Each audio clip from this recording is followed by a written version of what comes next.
o capaz que solo el host para hacer encuestas, ¿vos tenés ahí? No, No, estoy viendo, me estoy fijando, pero no. no, bien. No, arranqué Bárbaro. la grabación. Votaciones, capaz que eso decís. Ah, sí, ¿tenés ahí? Sí, añadir una pregunta. Sí, se puede hacer, sí. Bien. No, Este nunca se lo ve que usé. solo el host puede. ¿Qué? Nunca lo usé esto, pero No, es bien fácil. me Yo imagino, sí, sí. porque quería averiguar quiénes habían leído, bueno, cuántos más bien, para hacer un Pero tanteo de. te paso el anfitrión durante un ratito. Dale.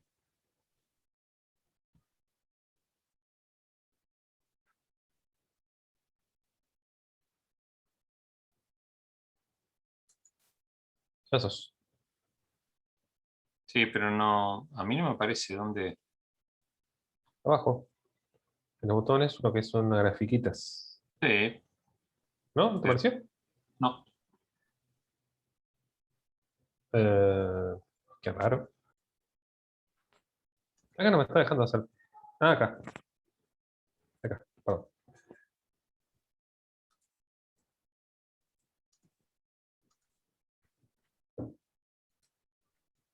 Bueno, solo quería recordarles un poco cómo estamos en qué punto estamos, cómo vamos con el plan de actividades para que lo tengan bien presente. Hoy, como habíamos planteado, bueno, o antes del hoy, el miércoles pasado, estuvimos trabajando sobre las etapas en el ciclo de vida de los proyectos. Hicimos todo el recorrido que ahora vamos a retomar con la misma pizarra que usamos en el encuentro anterior, y ya en un ratito retomo con eso. Antes, contarles que, bueno, que hoy vamos a trabajar en función de esas etapas en el ciclo de vida de los proyectos, bueno, identificar bien dónde encontramos la aplicación de estos criterios que llamamos criterios para el análisis, gerencia y evaluación de políticas, programas y proyectos, y que son los criterios de eficacia, eficiencia y sostenibilidad, en dónde aplicarían, en qué momentos aplicarían según esas etapas en el ciclo de vida de los proyectos. Ahí cuentan, tienen una, no sé si la han visto, pero tienen directamente, ahora no la vamos a ver, pero para que lo tengan presente, tienen directamente una presentación bueno, que la tienen disponible con las definiciones de qué es la eficacia, la eficiencia y la sostenibilidad, e incluye una serie de ejercicios prácticos para aplicar estos tres criterios. Terminada la síntesis que voy a hacer, la presentación y, bueno, el ida y vuelta, ojalá, de posibles dudas que quieran plantear, nos vamos a quedar trabajando en grupos sobre esos 4 casos que están colgados además en, en la actividad de hoy, en la actividad 7, y que quizás ya los hayan visto, pero que, bueno, que por las dudas también se los muestro, y que están en la misma actividad. La letra de ejercicios, que es un documento Word, y que, bueno, después con Mateo van a ir trabajando sobre esa letra de 4 casos, y, bueno, veremos cómo se reparten esos 4 casos en subgrupos, y después se terminan presentando en el plenario.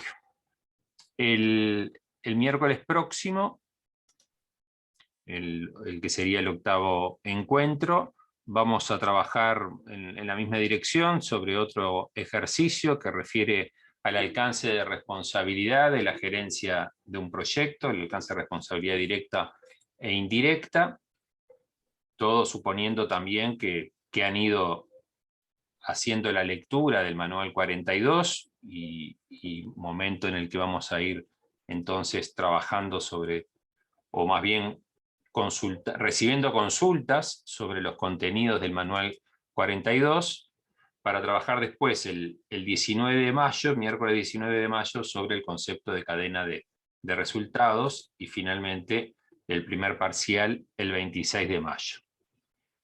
Ahí para el primer parcial es que va básicamente esta lectura del manual 42, y por eso ahora lanzamos esa encuesta para saber, simplemente tener una idea de las 91 personas que hay hoy aquí en sala, en este encuentro, cuántas lo han leído y cuántas no.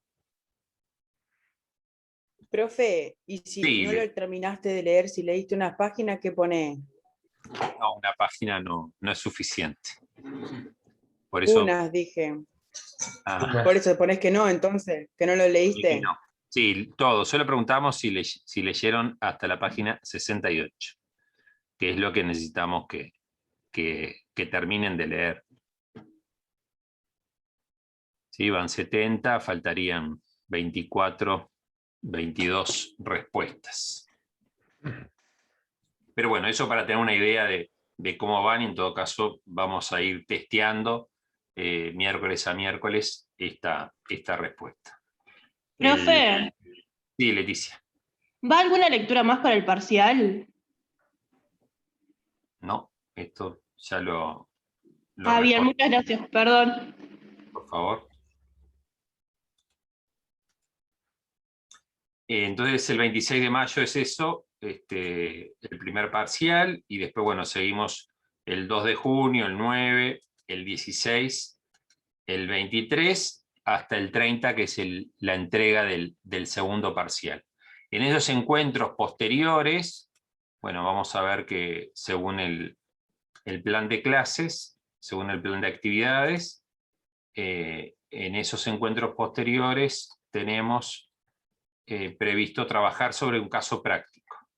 Desde entonces, desde el 2 de junio, vamos a trabajar la primera parte de ese caso práctico, el análisis de involucrados, de problemas y de objetivos, en talleres también, en subgrupos.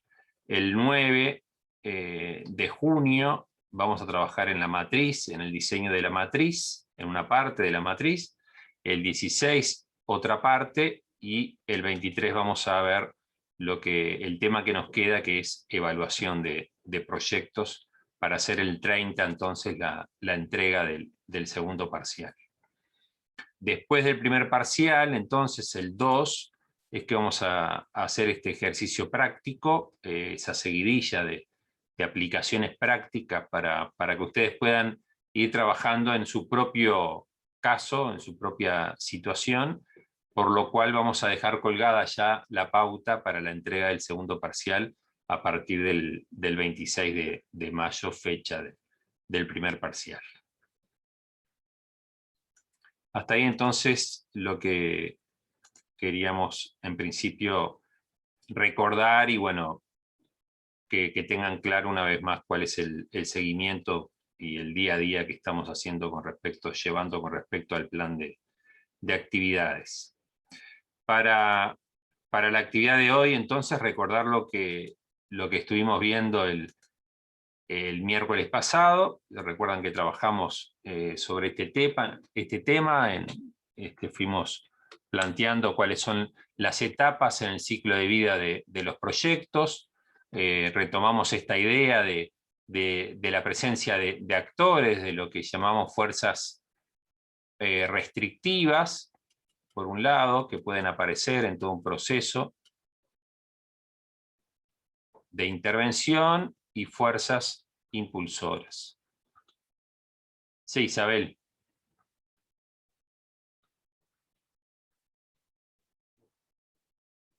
Isabel Sousa, levantaste la mano. ¿Vas a hablar? ¿Vas a poner el micrófono? Bajaste la mano.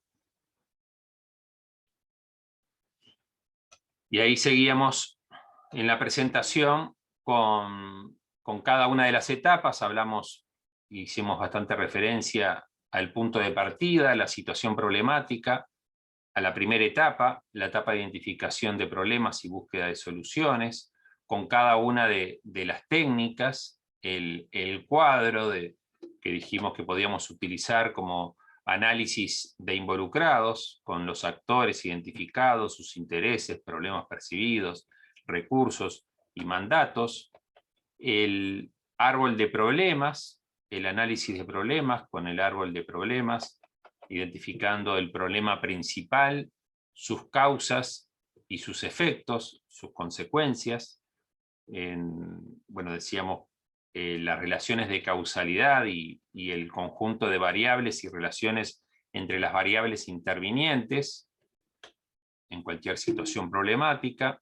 El árbol de objetivos,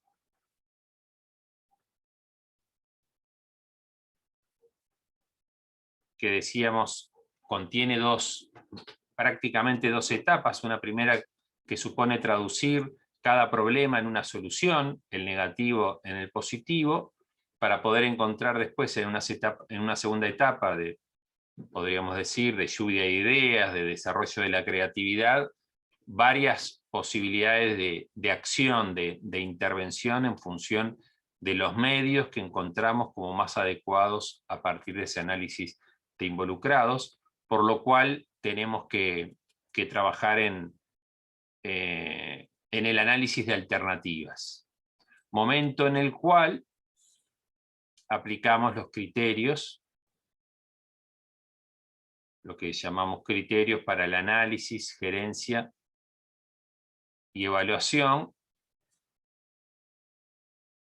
de políticas, programas y proyectos, y en esto nos concentramos ahora en el contenido, en el concepto de cada uno de estos criterios, que aplican, en principio, por primera vez en esta parte del proceso, en lo que llamamos el análisis de alternativas, para poder elegir la mejor alternativa, la mejor estrategia en todas las posibilidades que identificamos a partir del análisis de objetivos, y que termina con el diseño de una estructura analítica del proyecto. Hacemos referencia a la eficacia, bueno, que ahí siempre lo dijimos ya, hay una confusión entre eficacia y eficiencia, pero son conceptos que se conectan, que claramente están conectados uno del otro, pero que son diferentes. La eficacia refiere a la capacidad de un proceso de intervención, de un proyecto, de una política, de alcanzar los resultados para los cuales fue diseñado. En este momento, estoy hablando de la etapa 1, que aplican estos criterios. En realidad, la eficacia no la podemos medir, pero sí podemos analizar en qué medida cada una de las alternativas que identificamos como posibles para solucionar un mismo problema, una misma situación, en qué medida cada una de esas garantías nos podría llegar a dar más capacidad de eficacia ex ante. Se dice ex ante porque todavía ni siquiera diseñamos y mucho menos ejecutamos el proceso de intervención.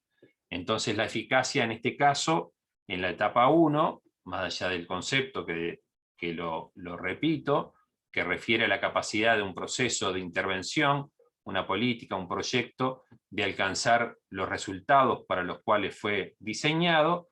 En la primera etapa sería entonces analizar en función de todas las alternativas posibles de intervención que encontramos, habiendo salido a buscar información, mejores prácticas, lecciones aprendidas, como en el ejemplo que veíamos, la situación de pandemia. Lo que hace el GACH es salir a buscar información, y en función de cuál es la pregunta, en función de la eficacia, dónde las medidas, en qué países las medidas aplicadas obtuvieron mejores resultados.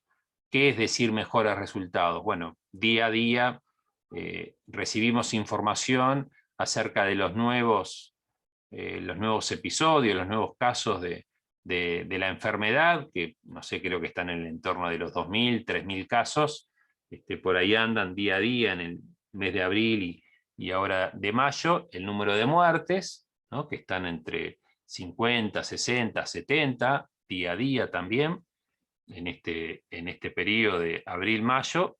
Entonces, analizar la eficacia en este ejemplo sería ver en qué medida las acciones que distintos gobiernos, y ahí hay a nivel datos a nivel mundial sobre el número de muertos en función de la población y número de casos nuevos en función de la población, etcétera, en qué medida en cada país las acciones desarrolladas alcanzaron reducir esos datos de cantidad de muertes, reducir la cantidad de nuevos casos, y bueno, y hay otra serie de datos que se reciben también en el contexto de la pandemia. Quienes tengan la aplicación Coronavirus UI, es que se llama, ¿no?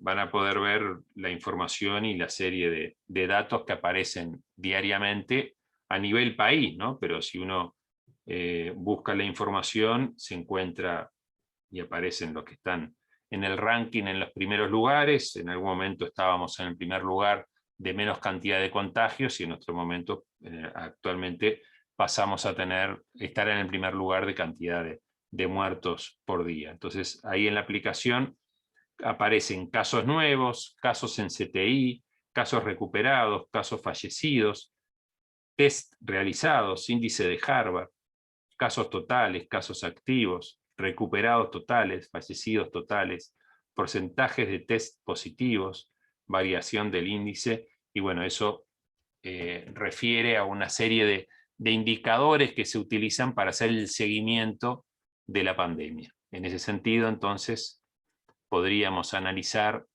para poder aplicar acciones, medidas, de qué manera en otros países, con otras experiencias, otras situaciones, pero podríamos ahí ver algunas circunstancias que sean más parecidas a las nuestras y poder comparar en definitiva en qué medida en algunos países se fue eficaz o no en la aplicación de determinadas acciones, y bueno, en función de eso podríamos decir, esta alternativa es más eficaz que esta otra. Entonces vamos a probar con esta alternativa y no con esta otra que no resultó ser tan eficaz como esta medida, esta acción.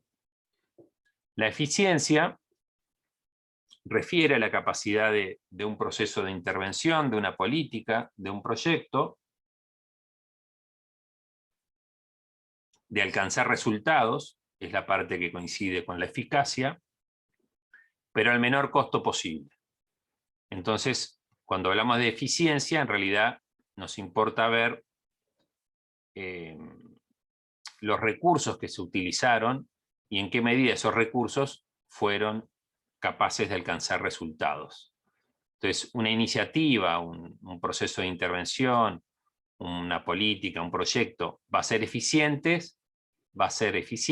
si alcanzó resultados al menor costo posible. En realidad eso es teórico, porque tendríamos que ver con qué parámetros medimos la eficiencia y en qué sentido es tan importante la eficiencia, o es más importante la eficacia. Pero voy a tratar de hacerlo más aterrizado y más fácil de comprender. Yo puedo comparar la aplicación de dos proyectos que tienen similares características, y en términos de eficiencia voy a decir entonces que uno de los dos proyectos es más eficiente porque alcanzó los mismos resultados con el menor costo, con menos uso de recursos. Entonces ahí es claramente la aplicación del concepto de eficiencia. Con el mismo proyecto, con los mismos con el mismo uso de medios, o bueno, habiendo alcanzado la misma cantidad de resultados, uno utilizó menos recursos que el otro. Entonces uno fue más eficiente que el otro porque utilizó menos recursos y alcanzó la misma cantidad de resultados. De la misma manera, podríamos llegar a decir que uno obtuvo más recursos, uno de los dos proyectos, obtuvo más resultados que el otro, habiendo utilizado la misma cantidad de recursos. Entonces es más eficiente el proyecto que alcanzó más resultados, habiendo utilizado la misma cantidad de recursos. Sin embargo, comparar dos proyectos no siempre es lo que podemos hacer, porque no contamos con toda la información financiera, el costo. Hay que ser muy transparente, tienen que ser políticas y proyectos muy transparentes para poder comparar, salir a buscar información sobre el costo de todas las actividades. Normalmente resulta algo no sencillo de hacer. Entonces, en general, la eficiencia, podemos decir que a nivel de los procesos de intervención, termina siendo una comparación con uno mismo, ¿no? Es frecuente que las organizaciones se planteen cada año ser más eficientes, ser mejores en el uso de los recursos. Entonces yo me puedo ir comparando año tras año en el uso de mis recursos y puedo ir planteando ser una medida de eficiencia, ser cada vez más eficiente, y bueno, y eso en principio no tiene techo, o sea, permanentemente los proyectos se pueden ir analizando en términos de eficiencia y pueden ir provocando o intentando encontrar un menor uso de recursos para alcanzar más resultados o los mismos resultados en comparación a lo que uno mismo hizo como organización en un periodo anterior. Y otra forma, que finalmente es la que en la evaluación de proyectos termina primando, es el criterio de razonabilidad, ¿no? de verificar si el uso de los recursos fue pertinente, apropiado, adecuado o no. Yo digo, bueno, hay un equipo técnico trabajando para llevar adelante determinado conjunto de actividades, y bueno, la eficiencia en el análisis de un proceso de intervención cualquiera podría llegar a ser simplemente, a suponer simplemente la verificación del uso de los recursos en función del precio que esos recursos tienen en el mercado. Entonces, si yo veo que a un director, a una directora, coordinador, responsable de un equipo, le están pagando 100 y en otros lugares al mismo rol, al mismo cargo, en realidad le pagan 50, bueno, tendré que analizar por qué le están pagando 100 en vez de 50. Capaz que está bien que le paguen 100 porque le están pagando mal al de 50, pero bueno, es ese tipo de análisis que realizamos en términos de razonabilidad en el uso de los recursos. Entonces, finalmente, el análisis en los hechos termina siendo en una evaluación, por ejemplo, de un proyecto en esa dirección. Pero, reitero, la eficiencia tiene que ver, en términos, por eso decía, en términos teóricos, tiene que ver con la capacidad de un proceso de intervención de alcanzar resultados al menor costo posible. Esto a nivel de la ejecución, del diseño y ejecución de políticas, está presente en la vida de los gobiernos, en el desarrollo de las políticas de manera permanente. Y yo diría que algunos gobiernos, estas son, capaz que es una afirmación un poco arriesgada, pero que algunos gobiernos, de acuerdo al signo ideológico, tienden más a favorecer la eficacia y otros tienden más a favorecer la eficiencia.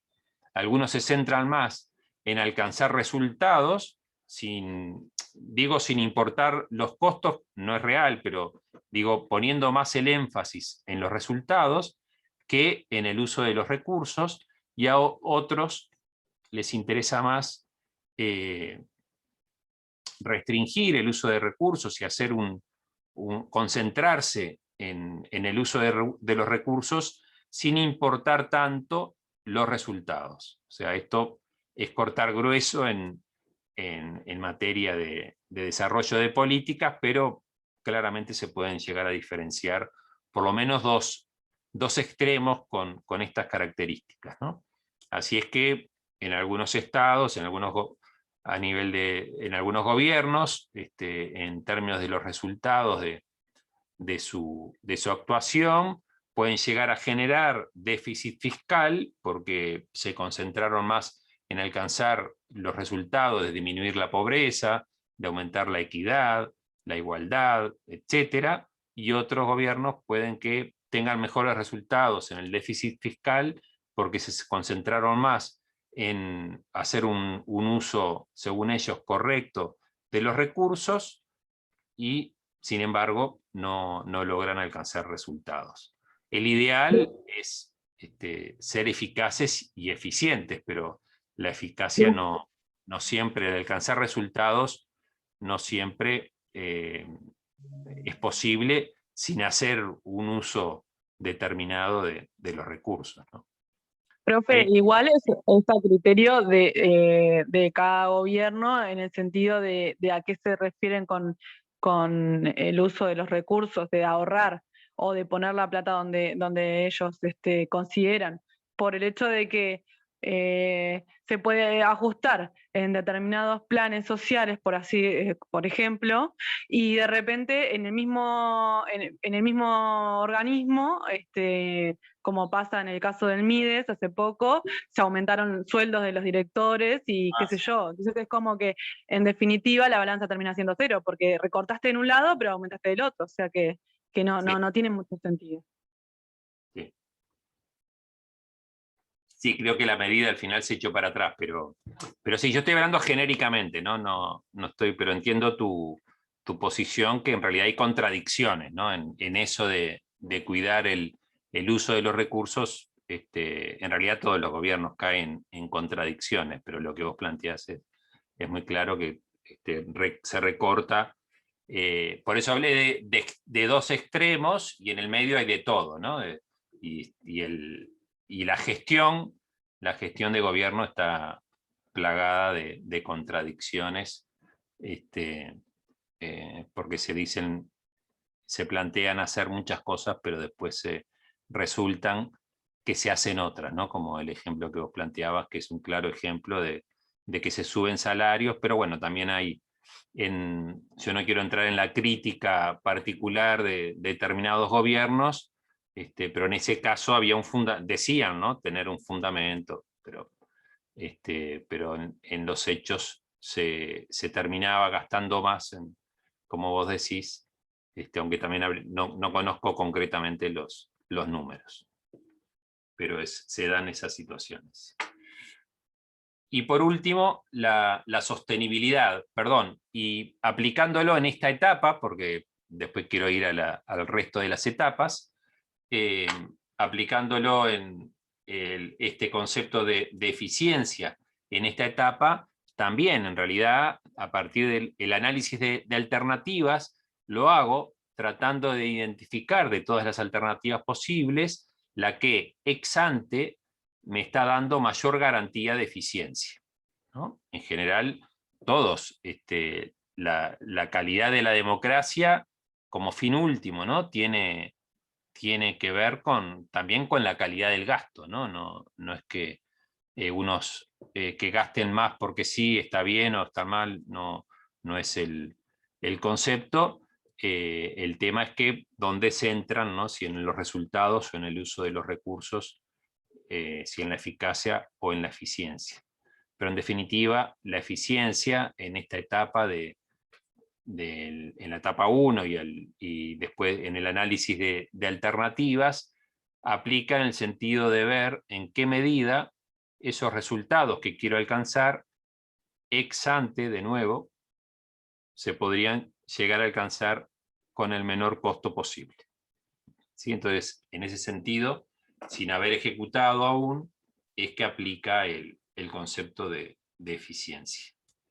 En la etapa de diseño, es bastante la aplicación, estamos haciendo referencia a la aplicación, ¿verdad?, de estos criterios de eficacia, eficiencia y sostenibilidad, en la etapa de diseño, bueno, prácticamente no varía, ¿no? En el diseño, con la matriz de marco lógico, como mostrábamos la otra vez, bueno, acá tenemos el presupuesto, o sea, en vez de los indicadores, el costo de cada actividad, lo que va a permitir tener un presupuesto. Entonces voy a ir, perdón, primero a la eficacia. La eficacia será la capacidad del proyecto en el diseño, ¿no? En el diseño que estoy armando, de alcanzar los resultados, que sobre todo tienen que ver con el propósito, para los cuales voy a desarrollar todo un proceso de intervención. Los resultados los mido en el indicador, principalmente en el indicador de propósito.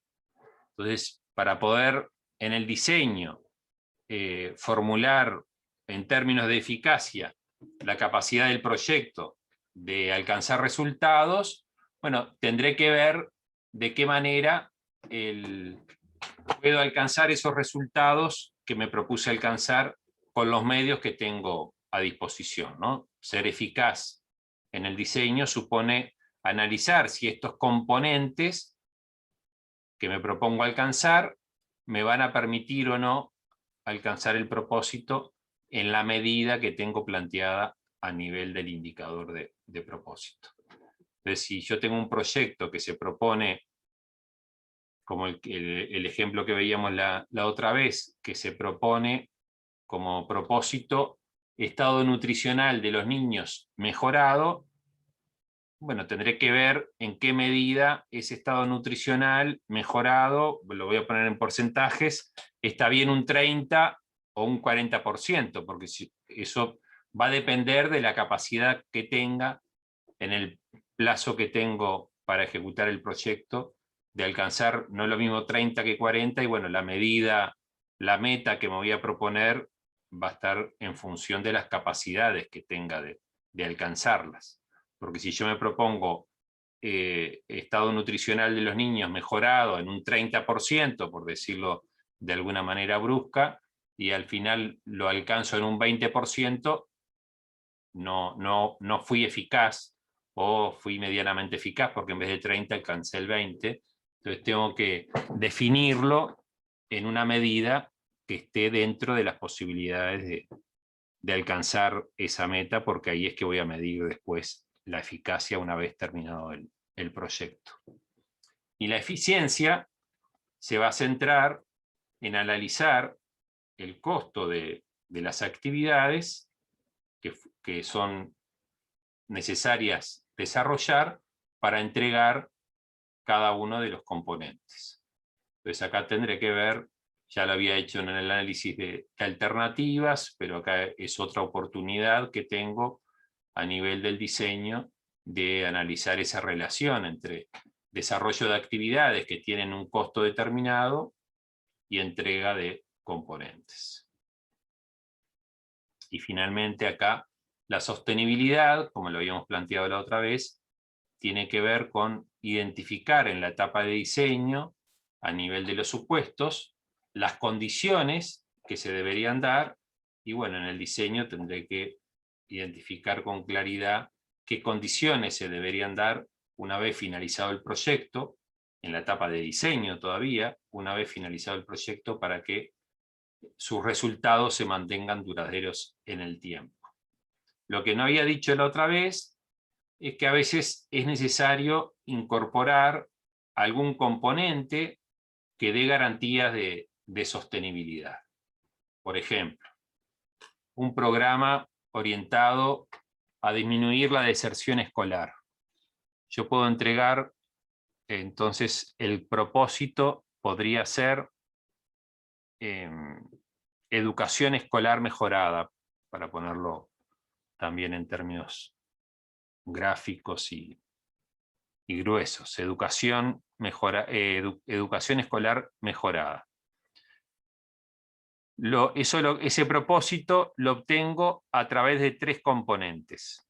Un componente de infraestructura, infraestructura escolar mejorada. Imagínense un proyecto o un programa de estas características en un departamento, pongámosle Montevideo, y analizamos la infraestructura escolar. Hay edificios que tienen vidrios rotos, que se llueven, y bueno, entonces hay una parte de infraestructura escolar mejorada que el programa tendrá que mejorar esa infraestructura, ¿no? Cambiar los vidrios, arreglar las azoteas, pintura, infraestructura escolar mejorada. En algún caso capaz que hay que construir, porque hay la deserción escolar puede que se haya dado porque hay pocas escuelas y porque hay sobrepoblación en las escuelas, y bueno, eso puede incluir también capaz que la construcción de nuevas escuelas, ¿sí? Entonces, infraestructura escolar mejorada puede ser tanto orientada al mantenimiento de lo que ya existe y arreglarlo, como a aumentar la cantidad de edificios. Por otro lado, podría tener un componente de currícula escolar mejorada, ¿no? Porque, bueno, hago una reforma escolar con un cambio de planes, y un componente de currícula no estaría mal entregar, para que junto a la infraestructura mejorar la educación primaria en el departamento de Montevideo. Pero también tendría que entregar docentes capacitados, ¿no? Maestras y maestros mejoran sus competencias en el nuevo programa, ¿no? Y se le da una serie de capacitaciones para que puedan enfrentar mejor la actividad que desarrollan en función del nuevo programa de estudios, del nuevo, sí, de la reforma que hicimos de la currícula escolar. Si yo quisiera analizar esto en términos de sostenibilidad, bueno, tendría que capaz pensar en algo que quizás no vino del análisis de objetivos, porque no estuvo planteado en el análisis de problemas, que puede ser y está referido a la participación de los padres en el contexto escolar. Entonces, algo que no venía del análisis de alternativas, de lo que había que hacer en función del análisis de la situación problemática, del análisis de involucrados, bueno, sí aparece ahora en la etapa de diseño en términos de sostenibilidad. Porque me doy cuenta que para que los edificios se mantengan en condiciones, bueno, lo mejor, y eso tiene que ver con la sostenibilidad, ¿no? Si yo arreglo los edificios y hago nueva infraestructura, el no mantenerlos, bueno, muy probablemente afecte la sostenibilidad de esos resultados. Entonces, puedo formar, además, como cuarto componente, acuérdense que uno era el de infraestructura escolar mejorada, otro el de la currícula escolar mejorada, y el tercero el de docentes capacitados, maestras y maestros mejoran sus competencias para el desarrollo del nuevo plan. Y bueno, y agrego un cuarto que puede ser asociaciones de padres constituidas y en funcionamiento, para que los padres se hagan cargo también y asuman un rol, no en la gestión del centro escolar, pero sí en lo que tiene que ver, bueno, de hecho hay muchas escuelas que tienen sus comisiones de padres, ¿no? En términos genéricos, padres y madres, en todas las escuelas, ¿no? Cuando yo era niño, de hecho, tengo el recuerdo de que mi padre fue justo presidente de la comisión de padres de la escuela 180, Susana Soca, en el momento que hubo que hacer un nuevo edificio de la escuela, y bueno, eso fue todo un orgullo para mí. Pero bueno, más allá de ese cuento personal, lo que quiero que vean es cómo a veces la sostenibilidad, analizar la sostenibilidad de un proceso de intervención, puede suponer agregar un cuarto componente como ese que sugería. ¿Sí? Etapa de diseño, entonces. Comentario, Leo, sí. mencionarlo porque me parece que a veces genera la siguiente confusión. La sostenibilidad tiene que ver con la continuidad de los objetivos y no necesariamente del proyecto. Eso también es importante decirlo. A veces la sostenibilidad supone que el proyecto o algunas acciones continúen, pero en principio uno estaría pensando que la sostenibilidad tiene que ver con que los objetivos se mantengan en el largo plazo, lo cual no necesariamente implica que el proyecto o una línea de proyecto se mantenga. ¿Está bien? Digo porque si no, ver la sostenibilidad, o sea, se puede terminar viendo la sostenibilidad solamente como una cosa de, bueno, cómo continuamos la intervención, y eso hasta puede tener un efecto negativo, porque uno, en teoría, desearía que generar la menor cantidad de dependencia, y esto es muy controvertido o difícil de bajar, pero en teoría debería generar la menor cantidad de dependencia de parte de las poblaciones. Entonces, está bueno diferenciar una cosa de la otra, ¿no? En algunos casos se requiere sostener un servicio o un proyecto. Y en otros casos, los proyectos están destinados a existir y finalizar, y se debe analizar la sostenibilidad en función de la sostenibilidad de los objetivos. Bien, sí, esa diferencia es fundamental porque aparece esa confusión normalmente no sé, en preguntas de parcial o en ejercicios. No es la sostenibilidad del proyecto, porque el proyecto por concepto empieza y termina. ¿Sí? El proyecto tiene una fecha de inicio y una fecha de finalización.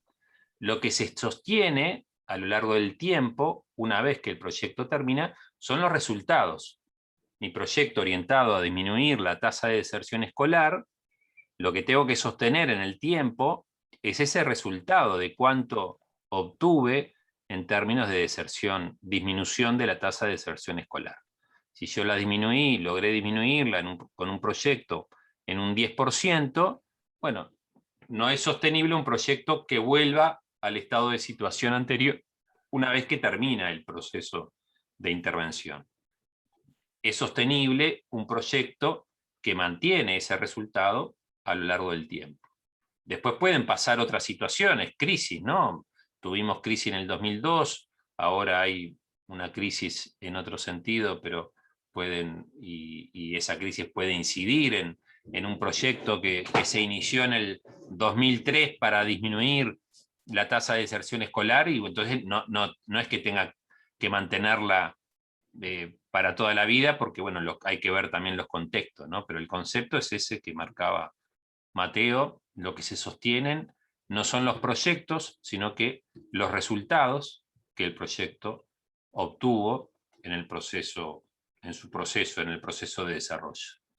Se sostienen los resultados. Un proyecto que no fue eficaz, no hay resultado para sostener, entonces tampoco vamos a poder hablar de sostenibilidad. Ya la ineficacia, el no haber alcanzado resultados, bueno, ya nos lleva a que fuimos, por un lado, muy probablemente ineficientes, aunque eso hay un aspecto que se puede relativizar, pero si no alcancé resultados, hice un mal uso de recursos. Entonces, si no fui eficaz, bueno, podría llegar en algún sentido, decir que también no fui eficiente y no voy a poder ser sostenible. ¿Sí? En la etapa, entonces, esto todo referido a la etapa de diseño, y acá mostraba en la matriz de marco lógico en donde identifico esos conceptos que, en definitiva, podrían estar sobre todo la eficacia, no solo, pero vinculada fundamentalmente al propósito, y la eficiencia en esta relación actividades y componentes. Eficiencia. ¿Sí? Porque acá en las actividades es que voy a poder tener los costos de cada actividad. ¿Sí? Entonces, para analizar si un proyecto, una política, un proceso de intervención fue o no fue eficaz, voy a tener que ver los resultados a nivel del propósito, y para analizar la eficiencia voy a tener que ir a ver el uso de recursos, y para analizar la sostenibilidad voy a tener que ver si los resultados que se alcanzaron durante el proceso de desarrollo del proyecto, una vez terminado, se mantuvieron duraderos en el tiempo. En la etapa de ejecución también voy a ir analizando estos 3 criterios, ¿sí? Porque acá lo que vamos a contar en la etapa de ejecución es con un plan de monitoreo y evaluación.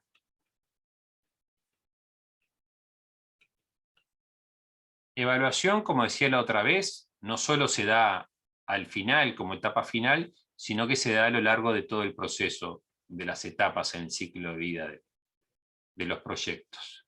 El monitoreo se da solo en la etapa de ejecución, porque lo que el monitoreo refiere es al hacer un seguimiento al desarrollo de las actividades. Entonces, yo lo que monitoreo es el desarrollo de las actividades, si se están realizando como estaba previsto desarrollar, y si se están usando los recursos que estaban previstos utilizar, porque si utilizo más recursos de los que estaban previstos, bueno, yo para el desarrollo de un proyecto, para la ejecución de un proyecto, tengo un presupuesto determinado, y si gasto más, voy gastando más de lo que estaba previsto, el proyecto no va a poder llegar a terminarse, porque esos recursos son limitados. Entonces, a lo largo de la ejecución del proyecto voy a tener que ir controlando, monitoreando, haciendo un seguimiento de las actividades para ver si resultan con la calidad que estaba previsto que se desarrollaran, en la cantidad que estaba previsto alcanzar en términos de resultados, y en la cantidad en términos del uso de recursos. Durante la etapa de ejecución, a lo que más se debería orientar el monitoreo, sobre todo, es a lo que podemos identificar como las 4C. ¿Sí? Para simplificar y para recordar, las 4C refieren a la C de calidad. Yo voy a monitorear la calidad de las actividades desarrolladas. Voy a monitorear la cantidad, la segunda C, la cantidad de, no sé, de maestros, de maestras capacitados, ¿no? Porque para obtener ese componente maestra capacitada yo tengo que desarrollar una serie de cursos, talleres, horas de docentes. Ahí hay cantidad, todo eso se mide en cantidad de horas, cantidad de talleres, cantidad de docentes que se capacitan, ¿verdad? Calidad, cantidad. La C de costo, ¿sí? Porque yo tengo un presupuesto que controlar, y los costos se tienen que controlar porque tengo un determinado presupuesto limitado en función de lo que se asignó para el desarrollo de ese proyecto. Y la C de tiempo.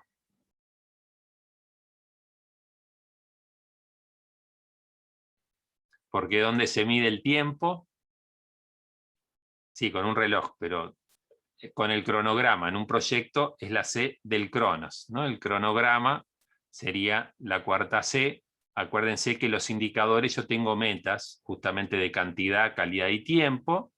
Entonces la C de cantidad, la C de calidad, la C de costos y la C del cronograma, del seguimiento del cronograma.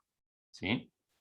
En ese sentido es que analizo permanentemente la eficacia, la eficiencia y las posibilidades de sostenibilidad, porque durante la etapa de ejecución también analizo no la sostenibilidad en sí mismo, porque el proyecto todavía no terminó y no hay todavía resultados para sostener, pero sí las condiciones que yo mismo, como equipo, ¿no? Que el equipo está generando para que los resultados que alcancemos una vez terminado el proyecto, se mantengan duraderos en el tiempo.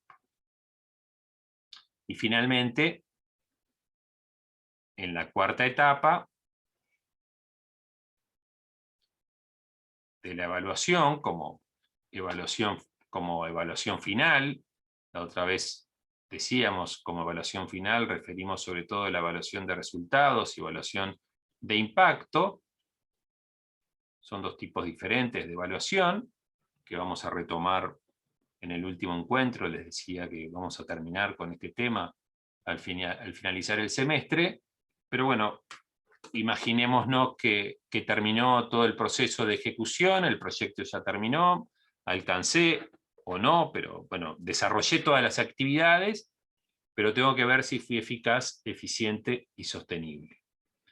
La evaluación, en general, da cuenta de esos tres criterios y analiza, sobre todo una evaluación de resultados, en qué medida la eficacia, en qué medida el proyecto alcanzó los resultados que tenía previsto alcanzar, la eficiencia, en qué medida el proyecto alcanzó o no alcanzó esos resultados al menor costo posible, y la sostenibilidad, en qué medida esos resultados que el proyecto haya alcanzado o no, se van a mantener duraderos en el tiempo.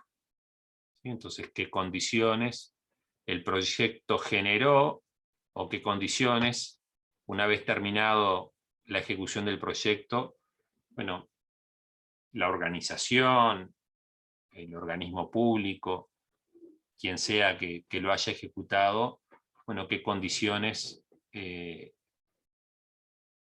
logró que se generaran para que esos resultados se mantengan duraderos en el tiempo.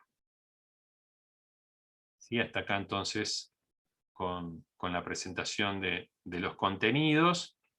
Si hubiera alguna pregunta, lo podemos ver ahora, o si no, quizás lo más práctico, que es como nos organizamos, sería presentar por parte de Mateo los 4 casos y bueno, pasar a trabajar en esos casos para analizar en qué medida cada uno de esos casos entienden que ha sido eficaz o no, eficiente o no, sostenible o no, y por qué.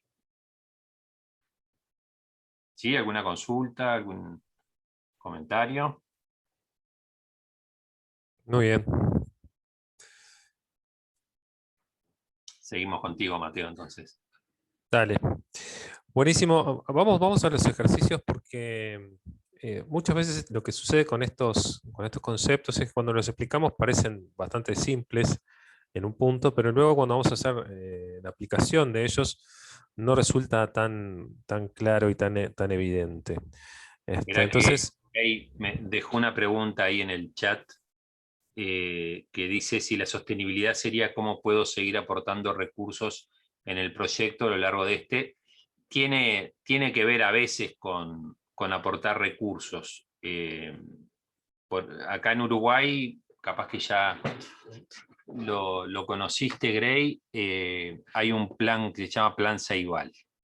No me acuerdo si fue en el 2005, 6, 7 u 8 o por ahí, pero bueno, hace más de 10 años, en el primer periodo de gobierno de Tabaré Vázquez, se desarrolló un plan para que todos los niños en edad escolar tuvieran una computadora, una notebook, una ceibalita, como se le dio en llamar, y bueno, y hubo un periodo de desarrollo de ese proyecto, en el 2006, dice Agustín Cáceres, gracias. Hubo un periodo de desarrollo y ese proyecto contó con el financiamiento del BID, el Banco Interamericano de Desarrollo. Entonces, se diseñó el proyecto, se hizo todas las etapas, el BID utiliza esta misma metodología, análisis de involucrados, de problemas, de objetivos, de alternativas, se diseñó una matriz de marco lógico y se ejecutó. No me acuerdo si era 1, 2 o 3 años, y ese proyecto, así planteado, terminó. Tuvo inicio y tuvo fin, terminó. Pero una de las condiciones, que es un poco lo que tú preguntás, que se tendrían que haber dado, es que una vez terminado el proyecto, se dé garantía, el Estado dé garantía de continuidad, si la experiencia salía como algo razonable, con resultados, y bueno, en los hechos fue lo que pasó. El proyecto terminó y después se aprobó en el presupuesto nacional un rubro que mantiene el financiamiento para que eso continúe, a lo largo de, no sé hasta cuándo, porque después aparecerá otra tecnología, pero por ahora el plan Ceibal, desde aquella época, sigue funcionando, y sí, una de las formas de ver la sostenibilidad es cómo se dan las garantías para que determinados dispositivos, determinados servicios que se construyen, que se desarrollan en el marco de un proyecto, después se dé garantía de continuidad. El ejemplo también que ponía de la infraestructura escolar mejorada, bueno, tiene que haber un presupuesto para que también no solo se construyan nuevas escuelas, sino que haya un mantenimiento. Entonces también ahí tiene que ver con seguir aportando recursos, pero bueno, no siempre refieren a recursos económicos, financieros, pero en general a nivel de política pública sí. Es lo que pasa con la ley. Hay una ley ahora a nivel de los juzgados, de algunos juzgados, se aprobó la ley, pero los juzgados no tienen los recursos que están referidos a los temas de género, no tienen los recursos. No sé si alguien tiene bien la información, pero está pasando que no se aprobaron los recursos. Se aprobó la ley, pero no se aprobaron los recursos para que eso se pudiera ejecutar, y bueno, y ahí hay una dificultad en realidad es casi que una dificultad no constitucional, es una ley, pero el Estado está en problemas porque no está pudiendo cumplir con una ley que el Parlamento aprobó. Pero bueno, respondiendo a tu pregunta, sí. Bien. Y bueno, y estos criterios, como yo les decía, no son fáciles de aplicar en la práctica, y los casos concretos generan muchas dudas, y como casi todo este curso tiene una aplicación muy práctica, ¿no? O sea, nosotros no estamos haciendo esto por una cuestión teórica, digámoslo así, ¿no? Está bueno que podamos hacer algún ejercicio. Entonces, lo que tenemos es un ejercicio que supone el análisis de 4 situaciones. Yo les voy a proponer un trabajo en subgrupos y que puedan completar los resultados en un Google Form. ¿Está bien? Acá les estoy dejando el link del form. Cada subgrupo les voy a pedir entonces que designe a alguien que complete el formulario. Habría una persona por grupo encargada de completar el formulario. Así podemos también después comparar los resultados. Obviamente, contestar bien o mal no tiene una repercusión en la calificación de nadie, o sea que en ese sentido, siéntase como en la libertad. Les voy a mostrar bueno, leamos juntos las situaciones, digamos, los proyectos para que tengan una idea, y después sí los voy a mandar en subgrupos para que puedan trabajar. Denme un segundito que voy a compartir pantalla.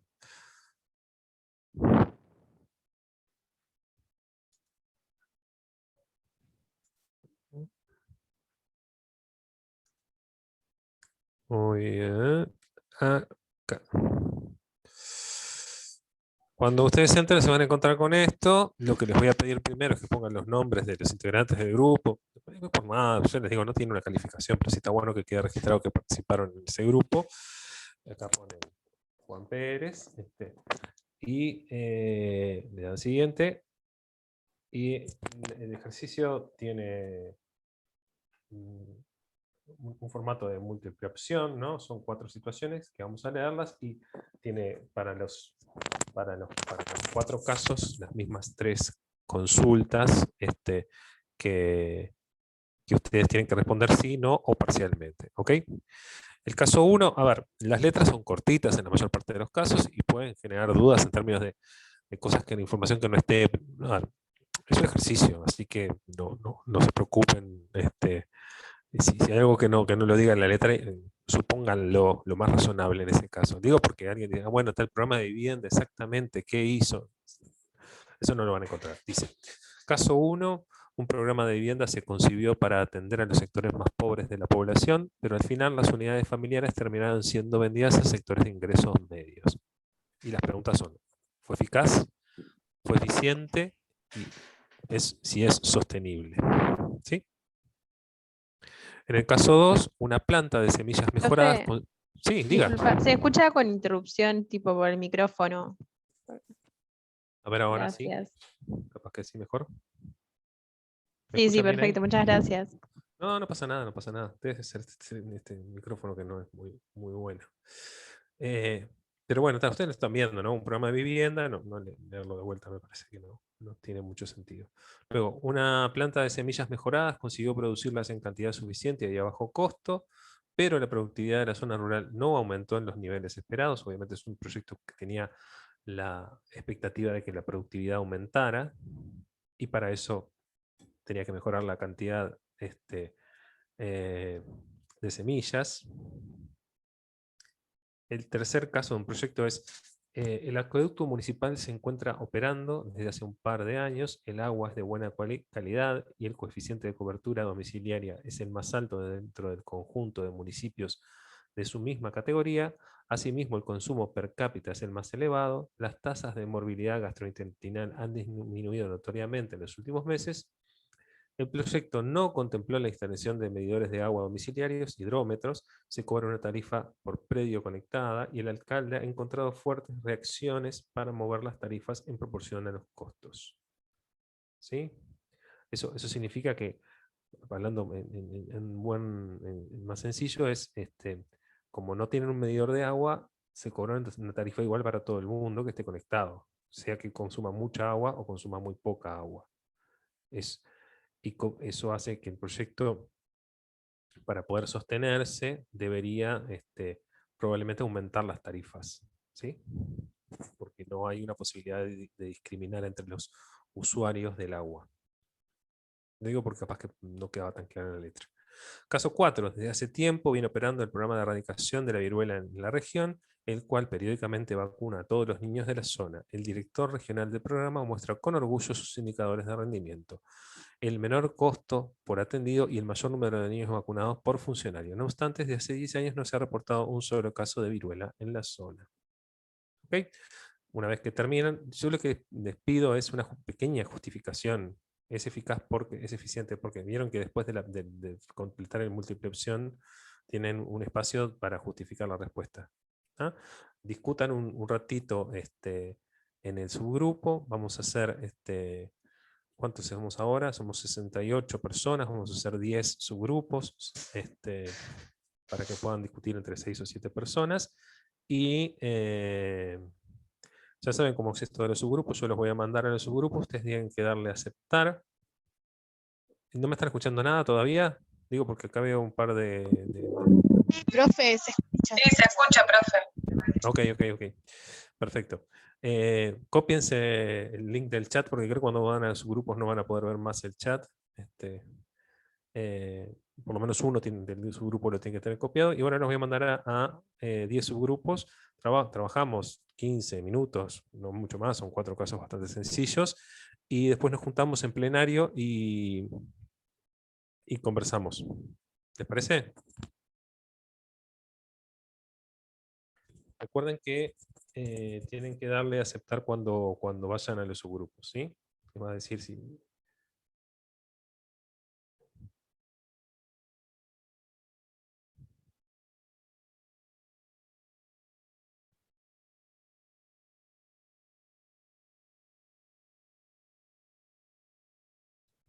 muy bien, ya los den a aceptar y van entrando, ¿ok?